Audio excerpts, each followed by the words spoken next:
श्री वंशी नारायण मंदिर भगवान विष्णु को समर्पित यह मंदिर साल में सिर्फ एक दिन खुलता है और यह खुलता है सिर्फ और सिर्फ रक्षाबंधन वाले दिन। और जिस दिन यह खुलता है मंदिर उस दिन यहाँ पर बहुत सारे लोगों की भीड़ लगी होती है, खासकर महिलाओं और लड़कियों की। क्योंकि यहाँ पर ऐसी मान्यता है कि भगवान जो विष्णु का यह मंदिर है वंशी नारायण मंदिर, इसके बारे में तो मैं आपको पूरी कहानी बताऊंगा। इस मंदिर के रहस्य क्या हैं, किस कारण से मंदिर सिर्फ एक बार ही खुलता है, और इस मंदिर में कौन कौन से देवी देवताओं की जो मूर्ति स्थापित है, और यह मंदिर जो है कब बनाया गया था, इसके बारे में और इस मंदिर से जुड़ी और भी जो रहस्य की बातें हैं वह सारी की सारी आपको इस वीडियो में जानने को मिलेगी। तो वीडियो पर बने रहना। चैनल पर अगर नए हैं तो चैनल को सब्सक्राइब कर लें, वीडियो को लाइक और शेयर करें। चलिए शुरू करते हैं इस मंदिर के बारे में। जैसा कि आप देख रहे हैं वंशी नारायण मंदिर, या देखो देखने में कितना कितना ये लगता है कितना पुराना होगा, कितने साल पुराना मंदिर है। वैसे भी इस मंदिर को जो है वहाँ के जो राजा हैं यशोधर, उन्होंने जो है 12वीं शताब्दी में बनवाया था। तो इस मंदिर में इतना तो है, यह मंदिर जो है बहुत ही पुराना है, बहुत ही। और इस मंदिर का एरिया भी आप देख सकते हैं कितना छोटा सा एरिया है, और वहीं पर यह मंदिर बनाया गया है।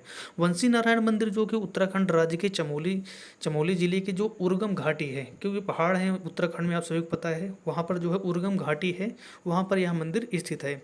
यह जो है मंदिर जो है पंच केदारों में से जो कल्पेश्वर महादेव मंदिर पड़ता है, आप सभी लोग जानते हैं जो पंच केदार हैं कल्पेश्वर महादेव मंदिर, वहाँ से लगभग 12 किलोमीटर की दूरी पर यह मंदिर स्थित है। वंशी नारायण मंदिर उत्तराखंड का एकमात्र ऐसा धाम है जो सिर्फ साल में एक बार खुलता है। उत्तराखंड में बहुत सारे हजारों देवी देवताओं के मंदिर आप सभी को पता है, देवभूमि के नाम से उत्तराखंड जाना जाता है। उसी में से सबसे फेमस मंदिर यह है वंशी नारायण, क्योंकि यह साल में एक बार ही खुलता है। और यह जो है रक्षाबंधन वाले दिन सूर्योदय के समय खुलता है और सूर्यास्त के बाद इसके कपाट बंद कर दिए जाते हैं। हालांकि महज एक दिन के लिए ही इस अनोखे मंदिर को जो है खोला जाता है, इसलिए यहाँ पर जो है महिलाएं और जो है भगवान जो विष्णु को समर्पित है, तो वहाँ पर रक्षाबंधन मनाने के लिए भगवान जो विष्णु की मूर्ति है उनकी प्रतिमा पर जो है राखी बांधने के लिए बहुत सारे लोग इकट्ठा होते हैं पहले से ही। और ख़ासकर यहाँ भी एक बात और भी मनाई जाती है कि यहाँ पर जो राखी होती है, राखी त्यौहार यहाँ पर बहुत ही धूमधाम से मनाया जाता है। जैसा कि आपने वीडियो में देखा होगा शुरुआत में ही कि काफ़ी सारे लोग जो है पहले यहाँ पर पूरी सजावट होती है, उसके बाद ही इस मंदिर के द्वार ओपन किए जाते हैं। बात करते हैं इसकी कहानी के बारे में। तो मैंने आपको जैसे बताया वंशी नारायण को जो है जो राजा थे यहाँ के यशोधवल के समय बनवाया गया था, और लोक मान्यता के अनुसार यह मंदिर 364 दिन यहाँ पर जो है देव ऋषि नारद आप सभी को जानते होंगे, इस मंदिर में बैठकर जो है भगवान विष्णु की आराधना करते हैं।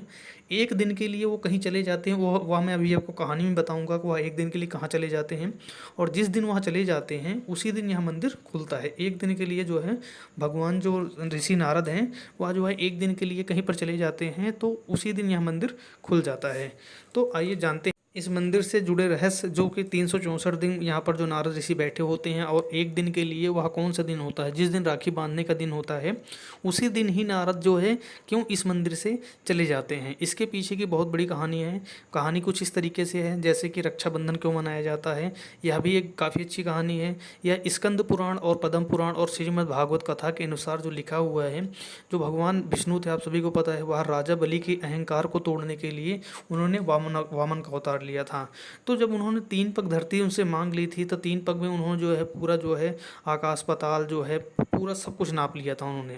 तो जब उन्होंने नाप लिया था, अंततः जो है जब भगवान विष्णु ने जो है वामन का अवतार लिया हुआ था, राजा बलि के जो है सिर पे जो है अपना पैर रखा और उनको दबाते हुए ले जाकर पाताल लोक में छोड़ दिया। लेकिन जब पाताल लोक में छोड़ दिया भगवान विष्णु ने, अब पहले तो आप इस मूर्ति के दर्शन करिए। इस मूर्ति की खास बात है वह मैं आपको अभी आप देख लो, अभी मैं आपको अंत में बताऊंगा इस मूर्ति की खास बात क्या है। मूर्ति आप देख के समझ जाओगे तो ठीक है, नहीं तो मैं आपको अंत में बताऊंगा इस मूर्ति में भी एक रहस्य है। ठीक है, तो बात करते हैं उस कहानी की। तो जब भगवान विष्णु जो है राजा बलि को ले जाकर पाताल लोक में छोड़ देते हैं, तो वहाँ पर होता क्या है, जो राजा बलि होता है वह जो है जैसे कि भगवान विष्णु होते हैं, उनसे जो है राजा बलि एक वचन मांगते हैं, क्योंकि उनसे तो सब कुछ छीन लिया था भगवान विष्णु ने। तो उन्होंने भगवान विष्णु ही कहते हैं कि मांग लो राजा बलि, अब तुम क्या मांगना चाहते हो, क्योंकि तुमने तो 3 पग में अपना सब कुछ गंवा दिया है, अब तुम राजा भी नहीं रहे कहीं के भी। तो जो राजा बलि था वह भी काफ़ी चतुर थे, उनको तो पता चल चुका था कि भगवान विष्णु हैं, तो इनसे जो मांगूंगा वो देंगे ही। वचन मांगा था तो उन्होंने वचन ले लिया। तो राजा बलि ने भगवान विष्णु से आग्रह किया कि वह उनके द्वारपाल बन जाएं। और जब उनके द्वारपाल बन जाएं तो भगवान विष्णु को माननी पड़ी यह बात जो है राजा बलि के सामने। और जो है वहाँ पर जो है राजा जो राजा बलि था वो जो है आराम से फिर से रहने लग गया पाताल लोक में। और भगवान विष्णु जो है इसको द्वारपाल बन के रहते थे कि इसके ऊपर कोई समस्या ना आए, क्योंकि द्वारपाल यही इसीलिए होता है कि अगर उसके ऊपर कोई समस्या आई तो द्वारपाल पहले संभाल लेगा। तो जो राजा बलि था वह भी काफ़ी चतुर था। तो अब वहाँ पर जो है भगवान जो है विष्णु जो है उनके द्वारपाल बन के रह गए। और इधर जो है माता लक्ष्मी जो है काफ़ी समय तक जो है कई कई सारे दिनों तक जो है जब भगवान विष्णु वापस नहीं लौट के आए तो जो है माता जो है परेशान होने लग गई। माता जब परेशान होने लग गई तो माता ने ध्यान किया कि जो है नारद ऋषि भी नहीं दिखाई दे रहे हैं, क्योंकि नारद ऋषि जो है उस समय इसी मंदिर में बैठकर जो है भगवान विष्णु की जो है आराधना कर रहे थे। तो 364 दिन के पूरे होने वाले ही थे, 365 दिन पूरे होने वाले ही थे कि माता जो है 364वें दिन जो है माता महालक्ष्मी जो है वहाँ पर पहुँच जाती हैं इस मंदिर में। इस मंदिर में जब वो देखती हैं जो कि नारद जी हैं वह पूरे ध्यान साधना में लगे हुए हैं भगवान विष्णु की पूजा में, तो ध्यान साधना से उनको जो है किसी तरीके से उठाती हैं और उनको बताती हैं कि बताइए कि हमारे भगवान विष्णु कहाँ पर हैं, काफ़ी समय से वो दिखाई नहीं दे रहे हैं। तो जो नारद थे वह जो है भगवान विष्णु के काफ़ी बड़े भक्त हैं, आप सभी लोगों को पता है। तो जो नारद होते हैं वह जो है बताते हैं पूरी कहानी की कुछ इस तरीके से चीज़ें हुई हैं। तो जो माता होती हैं लक्ष्मी वह कहती हैं कि नारद मुनि अब आप ही बताओ इस समस्या का समाधान क्या होगा। जो नारद मुनि होते हैं वह भी इन सारी चीज़ों को जब सोचते हैं समझते हैं कि राजा बलि की अगर वह द्वारपाल बन के वहाँ पर रह रहे हैं तो कुछ ऐसा करना पड़ेगा जिससे ये लगे कि जो है कुछ मांगने की प्रथा चलनी शुरू हो जाए। तो यही हुआ वहाँ पर जो है भगवान नारद ने उनको बताया पूरी कहानी और उनको बोला कि तुम ऐसा करो पाताल लोक चले जाओ और वहाँ से जाकर भगवान विष्णु को आप लेकर आ सकते हैं। लेकिन भगवान विष्णु वहाँ पर वचन के प्रबद्ध थे इसलिए वो वापस भी नहीं आ सकते थे। तब जो है माता लक्ष्मी कहती हैं आप मेरे को, पहली बात मुझे जो है पाताल लोक का रास्ता नहीं पता है, तो आप मुझे पाताल लोक ले चल सकते हैं क्या। तो अब ऐसा भी है कि भगवान जो है विष्णु के बड़े भक्त नारद जी उनको तो लेकर जाना ही पड़ेगा माता लक्ष्मी को। तो उस एक दिन वो जो है 364 दिन से छोड़कर उस 364वें दिन जो है ब्रह्म जो नारद जी हैं वो जो है माता लक्ष्मी को लेकर पाताल लोक की ओर चले जाते हैं। तो पाताल लोक की ओर चले जाते हैं और उसी उसी से अगले दिन, अब अगला दिन 365 वही एक दिन होता है जब जो है नारद जी इस मंदिर में नहीं होते, उसी दिन इस मंदिर को खुलना होता है। तो और उसी दिन यहाँ पर राखी मनाई जाती है। तो राखी भी कैसे मनाई जाती है आइए जानते हैं आगे। तो इसी तरीके से जैसे कि जो नारद जी हैं और जो माता लक्ष्मी हैं वो जो है पाताल लोक पहुँचते हैं और देखते हैं तो जो भगवान विष्णु हैं वो जो है द्वारपाल बने हुए हैं राजा बलि के। माता लक्ष्मी जो हैं श्री जो नारायण जी होते हैं नारद जी होते हैं उनसे जो है इस समस्या का समाधान पूछती हैं।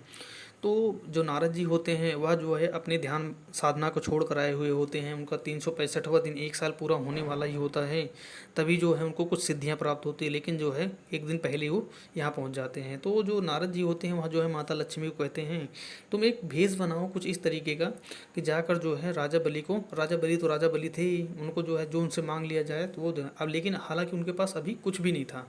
तो वैसे ही होता है जैसे जो नारद होते हैं वो बताते हैं कि माता लक्ष्मी को आप एक बहन का रूप बनाइए और जाकर जो है राजा बलि को राखी बांधने का आग्रह करो। अगर राखी बांध ली जाती है तो जब आप राखी बांध दोगी तो कुछ मांगने की प्रथा है राखी त्यौहार पे। तो ऐसे मांगना है कि जैसे आप राखी बांधोगे, रक्षा सूत्र बांधोगे अपने राजा बलि को, तब उनसे जो है एक ये बात करना कि जो है मुझे कुछ मांगना है, क्योंकि वो मना नहीं कर सकते उसमें, क्योंकि यही है वो अपनी बहन को देना ही पड़ेगा उनको। वही हुआ जो है जैसे कि माता लक्ष्मी गई भेष बदल कर और जैसे ही वो वहाँ पर पहुँची और उन्होंने बोला कि जो है राजा बलि को मुझे राखी बांधनी है या रक्षा सूत्र बांधना है कि उनके ऊपर कोई विपत्ति व संपत्ति ना आए। तो पहले ही तो जो राजा बलि होते हैं उनको तो पता ही हमारे द्वारपाल खड़े हैं। उधर भगवान विष्णु जो है माता लक्ष्मी को देखकर समझ चुके थे कि माता लक्ष्मी आ चुकी हैं उनको यहाँ से ले जाने के लिए। तो जैसे ही जो है कि राजा बलि को बोलती हैं कि रक्षा सूत्र मैं तुम्हारी बहन हूँ, बहन की जैसी हूँ, मैं तुम्हें जो है रक्षा सूत्र बांधना चाहती हूँ। तो राजा बलि आते हैं और उनसे जो है रक्षा सूत्र बंधवाते हैं। और रक्षा सूत्र जैसे ही बंधवाते हैं और उसी दिन जैसे ही रक्षा सूत्र उनके बनता है उसके बाद जो है माता जो है कहती हैं कि मैंने आपको रक्षा सूत्र बांधा है तो मैं आपसे कुछ मांगना चाहती हूँ। तो राजा बलि तो थे ही दानी, आपको पता है। तो उन्होंने बोला कि ठीक है मांग लो जो मांगना है। तो उन्होंने बोला कि यह जो द्वारपाल है यह द्वारपाल मेरे को सौंप दो। जब उन्होंने यह बात बोली कि यह द्वारपाल मुझे सौंप दो, तब जो है राजा बलि की आंखें खुल गई तुरंत कि ये तो बहुत बड़ी अनर्थ हो गया। राजा बलि वचन दे चुके थे माता लक्ष्मी को, और माता लक्ष्मी को जो है द्वारपाल को सौंपना पड़ा। उसके बाद जब द्वारपाल और माता लक्ष्मी साथ में आए, तब राजा बलि ने हाथ जोड़कर उनके सामने विनती करी कि हे माता लक्ष्मी, आप कौन हैं, आप जरा हमें अपना दर्शन दीजिए। तब जो है भगवान विष्णु और साथ में माता लक्ष्मी दोनों साथ में प्रकट हुए और राजा बलि को दर्शन दिया। तो वहाँ से जो है ऐसी मान्यता है कि जैसे कि नारद जी जो है एक दिन के लिए उस मंदिर से, जो जिस मंदिर के बारे में बात कर रहे हैं, वंशी नारायण मंदिर, भगवान विष्णु को समर्पित वह मंदिर जो है, वहाँ से एक दिन के लिए जो नारायण जी हैं वो जो है वहाँ से निकल कर जो है पाताल लोक में माता लक्ष्मी के साथ जो है उनकी मदद करने के लिए आते हैं। और उसी दिन, जिस दिन यहाँ पर राखी मनाई जाती है, उसी दिन वह मंदिर एक दिन के लिए मात्र खोला जाता है। और हर साल यह राखी वाले दिन सुबह ही खोला जाता है, उससे पहले वहाँ पर सजावट वगैरह की जाती है। बाकी मंदिर आप देख सकते हैं कुछ इस तरीके से, बाकी पूरे साल वह मंदिर हमेशा के लिए बंद रहता है। और यहाँ की जो खास बात मैं आपको बता रहा था इस मंदिर की, जैसा कि आप देख सकते हैं यहाँ जो है बिल्कुल पहाड़ों पर स्थित है मंदिर। यहाँ पर हमेशा कोई जाता भी नहीं है, काफ़ी दुर्लभ प्रजाति है यहाँ पे जो है। तो यहाँ पर जैसे काफ़ी सारे फूल वगैरह होते हैं, जड़ी बूटियाँ होती हैं, तो इस मंदिर के आसपास जो है जब बारिश शुरू हो जाती है ना, तो इस मंदिर के आसपास जो है काफ़ी सारे ऐसे फूल हैं, काफ़ी सारी ऐसी जड़ी बूटियाँ हैं, यहाँ पर जो है अपने आप उग जाती हैं। तो यहाँ की बहुत ख़ास बात है। और यहाँ पर ख़ास बात यह भी है कि यह जो है इस मंदिर को, जैसे इस मंदिर को जो सावन का जो पूर्णिमा होती है, भगवान नारायण का श्रृंगार भी किया जाता है, पूरे मंदिर का पूरे तरीके से सजाया जाता है। मंदिर नहीं खोला, मंदिर जो बना हुआ है आप देख सकते हैं किस तरीके से है। ये कत्यूरी शैली कहते हैं, 10 फीट का यहाँ मंदिर है मात्र, और इसी के अंदर गर्भाकार जो बना हुआ है इस मंदिर के अंदर, इतना छोटा सा मंदिर है।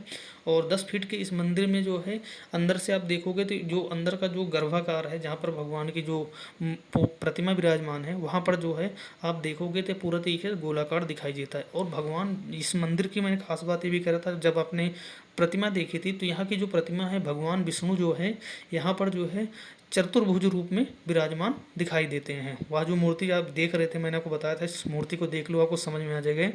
लेकिन यहाँ जो भगवान की जो मूर्ति है वह जो है चतुर्भुज तरीके से जो है भगवान विष्णु विराजमान है। इस मंदिर की खास बात यह बात भी है, इस मंदिर की खास प्रतिमा भगवान नारायण और भगवान शिव दोनों ही एक साथ दर्शन देते हैं, क्योंकि उसकी जो शिवलिंग है उस कुछ इसी तरीके से देखने को मिलती है। वंशी नारायण मंदिर में जो है इसके अलावा जो है गणेश जी और वन देवियों की मूर्ति भी मौजूद देखने को मिलती है। तो यह थी इस पूरे मंदिर की कहानी। वीडियो कैसी लगी आप कमेंट करके ज़रूर बताएं। और हाँ, देख सकते हैं आप वीडियो में कितनी अच्छी कितनी सुंदर जगह है। अगर आप कभी भी जा रहे हैं चमोली तो आप वहाँ पर जाकर इस मंदिर में जरूर दर्शन करें। हो सकता है रक्षाबंधन के आसपास जा रहे हों तो जब मंदिर खुल रहा हो तभी दर्शन करें। और यहाँ के जो चमत्कारी रहस्य हैं और यहाँ पर दर्शन करने से जो समस्याएं होती हैं, जैसे कि कोई भी जाता है वहाँ पर रक्षाबंधन बांधता है, बहन अपने जो है जैसे भगवान विष्णु को राखी बांधती है भाई भाई समझकर, तो उनकी सारी समस्याएं दूर हो जाती हैं। तो एक बार कमेंट जरूर कर दें। जय श्री वंशी नारायण।